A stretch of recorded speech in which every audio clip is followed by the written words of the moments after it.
Mumbra railway अपघातामध्ये 4 प्रवाशांचा जीव गेला। अपघाताच्या घटनेनंतर रेल्वे प्रशासनाला जाग आली आहे। अपघातानंतर रेल्वे बोर्डाच्या अधिकाऱ्यांची तातडीची बैठक झाली। या बैठकीमध्ये लोकल ट्रेनला स्वयंचलित दरवाजे बसवण्याचा निर्णय झाला। या निर्णयानुसार जानेवारी 2026 पासून स्वयंचलित दरवाजे असलेल्या नॉन एसी लोकल ट्रेन मुंबईकरांच्या सेवेत दाखल होणार आहेत। मुंब्रा स्टेशनवर रेल्वे रुळांची मॅपिंग करण्यात आली आहे। 2 ट्रॅकमध्ये नियमानुसार अंतर आहे की नाही याची तपासणी करण्यासाठी रुळांचं मॅपिंग करण्यात आलं।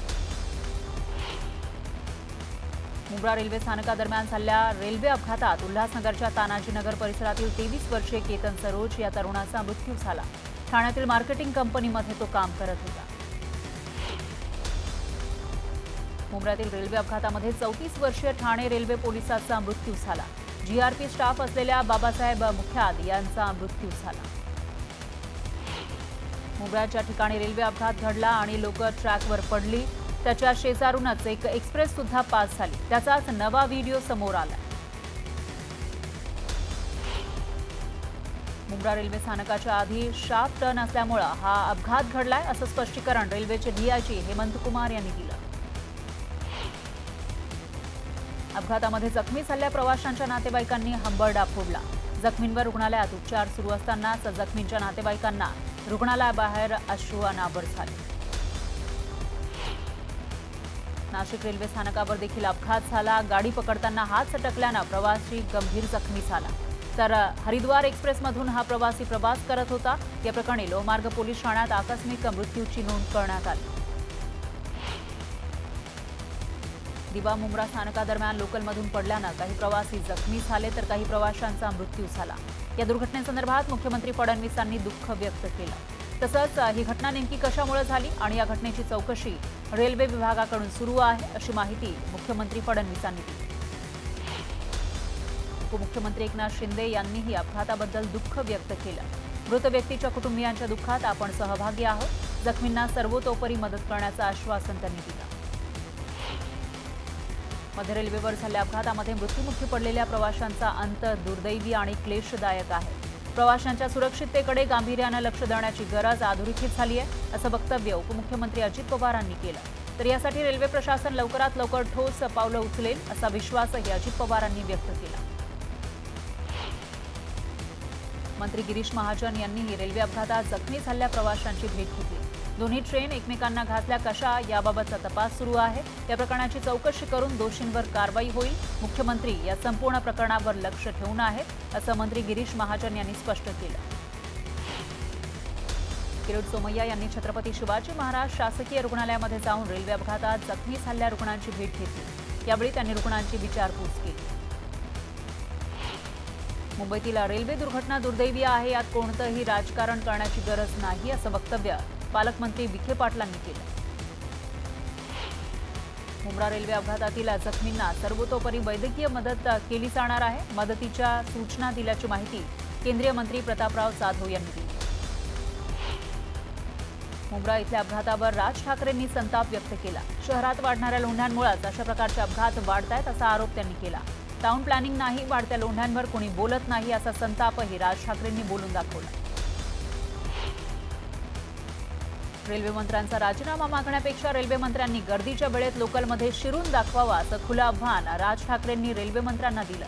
तर गर्दीच्या वेळेस फिरल्यावरच त्यांना प्रवाशांच्या वेदना कळतील असा संतापही त्यांनी व्यक्त केला। मुंब्रा इथं ट्रेनमधून 8 प्रवासी ट्रॅकवर पडले, त्यामुळे ते जखमी झाले। यावेळी श्रीकांत शिंदेंना कळवा रुग्णालयामध्ये त्यांनी जाऊन या जखमींची विचारपूस केली। देशभरामध्ये आणि मुंबईत झालेल्या रेल्वे अपघाताची नैतिकता स्वीकारत रेल्वे मंत्र्यांनी राजीनामा द्यावा अशी मागणी हर्षवर्धन सपकाळ यांनी केली। मात्र खासगीकरणात व्यस्त असलेल्या रेल्वे मंत्र्यांपर्यंत राजीनाम्याची मागणी पोहोचणार नाही, उलट एखादं तांत्रिक कारण ते देतील असा आरोपही त्यांनी केला। श्रीमंत लोक प्रवास करतात त्या वंदे भारतवर सरकार करोडो रुपये खर्च करते, मात्र सामान्य लोक ज्या रेल्वेनं प्रवास करतात त्याच्याकडे पूर्ण दुर्लक्ष केलं जाते। मुंबईतील रेल्वे अपघातावर विजय वडेट्टीवार यांनी हे वक्तव्य केलं। मुंब्र्यातील रेल्वे अपघातामध्ये मृत्युमुखी पडलेल्या प्रवाशांना आदित्य ठाकरेंनी श्रद्धांजली अर्पण केली। ही घटना अत्यंत हृदयद्रावक आहे। मृत्युमुखी पडलेल्या प्रवाशांना शांती लाभो अशी प्रार्थना आदित्य ठाकरेंनी केली। अपघातानंतर रेल्वे प्रशासनावर प्रकाश आंबेडकर यांनी हल्लाबोल केला। रेल्वेनं सोशल मीडियावरील रील्सपेक्षा प्रवाशांच्या सुरक्षेकडे लक्ष दिलं असतं तर हा अपघात घडला नसता। त्यामुळे शासनानं या घटनेची सखोल, निष्पक्ष आणि पारदर्शक चौकशी करावी अशी मागणी प्रकाश आंबेडकरांनी केली। रेल्वे प्रशासनाच्या चुकीमुळेच मुंबईतील रेल्वे अपघात घडला असा गंभीर आरोप मनसे नेते अविनाश जाधव यांनी केला। असे अपघात रोज घडतात। रेल्वे स्थानकाची कॅपॅसिटी 1 लाख प्रवाशांची असतानाही दररोज 10 लाख प्रवासी प्रवास करतात, मात्र त्यांना योग्य त्या सुविधा मिळत नाही असा आरोप त्यांनी केला। भारतीय राष्ट्रीय महामार्ग प्राधिकरणाच्या कार्यालयावर जप्तीची नामुष्की आली। जळगावच्या एरंडोल पारोळा तालुक्यातील शेतकऱ्यांना जमिनीचा वाढीव मोबदला देण्यास टाळाटाळ केल्याप्रकरणी ही कारवाई करण्यात आली।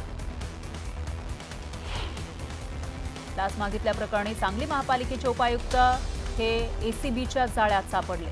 7 लाखांची लाच मागितल्याप्रकरणी उपायुक्त वैभव साबळे यांच्या विरोधात गुन्हा दाखल करण्यात आला।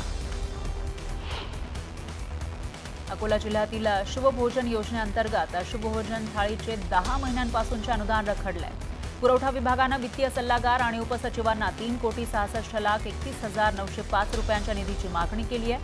यामुळे ही योजना आर्थिक अडचणीत येण्याची शक्यता आहे। शनी शिंगणापूरमध्ये शनिदेवाच्या शिळा परिसरात फोटो आणि व्हिडिओ काढण्यास मनाई करण्यात आली आहे। ऑनलाईन दर्शनाच्या माध्यमातून पैसे उकळण्याचा प्रकार थांबवण्यासाठी हा निर्णय घेण्यात आला आहे। अजित पवारांनी पुन्हा एकदा शरद पवारांच्या शेजारी बसणं टाळलं।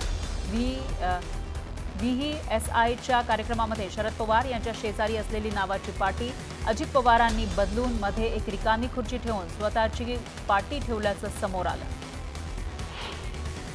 मी एवढा चांगला दिसतो असं पुस्तकात लिहिलंय, हे माझ्या बायकोला पण जाऊन सांगा, ती कधीच माझं कौतुक करत नाही असं मिश्किल वक्तव्य उपमुख्यमंत्री अजित पवारांनी केलं। यावेळी उपस्थितांमध्ये एकच हशा पिकला। जयंत पाटलांनी UBT आणि मनसे युती तसंच आघाडीतील सहभागाबाबत रोखठोक प्रतिक्रिया दिली आहे।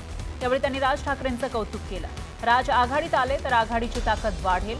राज ठाकरे चांगले आणि प्रभावी वक्ते आहेत, त्यामुळे त्यांना सोबत घेण्यात काहीच गैर नाही असं मत जयंत पाटलांनी व्यक्त केलं। आगामी स्थानिक स्वराज्य संस्थांच्या निवडणुकांच्या पार्श्वभूमीवर सत्ताधारी पक्षांबरोबरच वंचित आघाडी सुद्धा आता मैदानात उतरली आहे। धुळ्यात वंचितनं आढावा बैठक घेतली। बैठकीमध्ये मोठ्या संख्येनं पदाधिकाऱ्यांनी हजेरी लावली।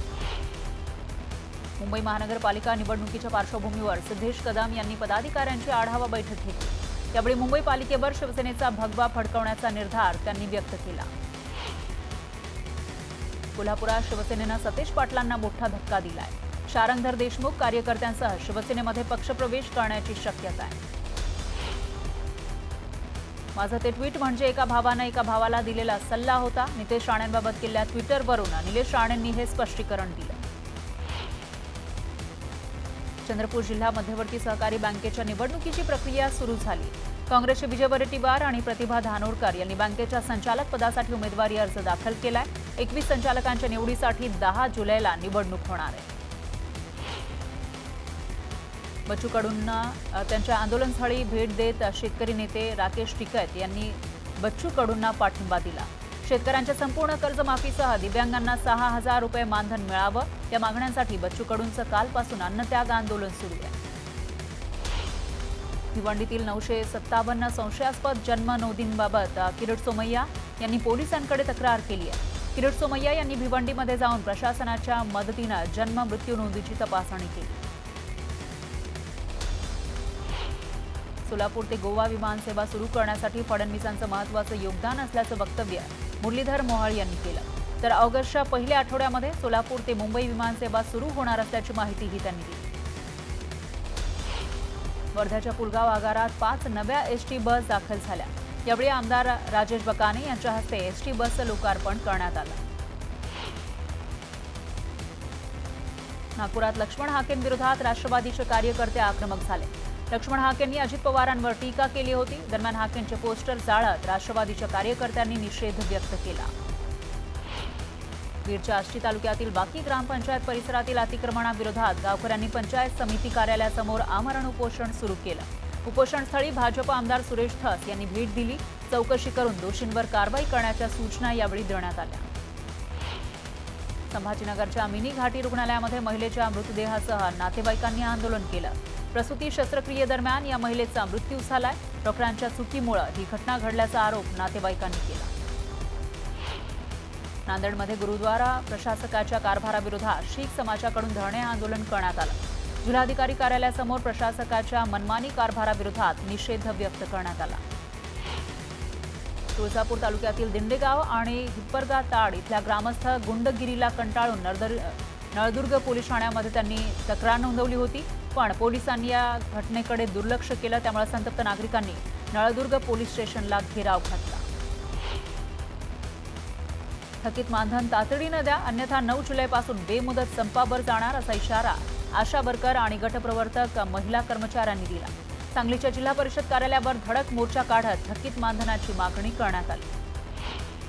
हिंगोलीच्या तोंडपूर जिल्हा परिषदेच्या शाळेतील विद्यार्थ्यांची शिष्यवृत्ती ही गेल्या 3 ते 4 वर्षांपासून रखडली आहे। रखडलेली शिष्यवृत्ती देण्याची मागणी पालकांनी केली आहे, अन्यथा तीव्र आंदोलन करण्याचा इशारा त्यांनी दिला। अकोल्यात कार्यकारी अभियंता कार्यालयासमोर पाण्यासाठी नागरिकांनी आंदोलन केलं। प्रभाग क्रमांक 9 मध्ये गेल्या 4 महिन्यांपासून पिण्याचं पाणी मिळत नसल्याची तक्रार नागरिकांनी केली आणि तातडीने पाणी पुरवठा करण्याची मागणीही केली।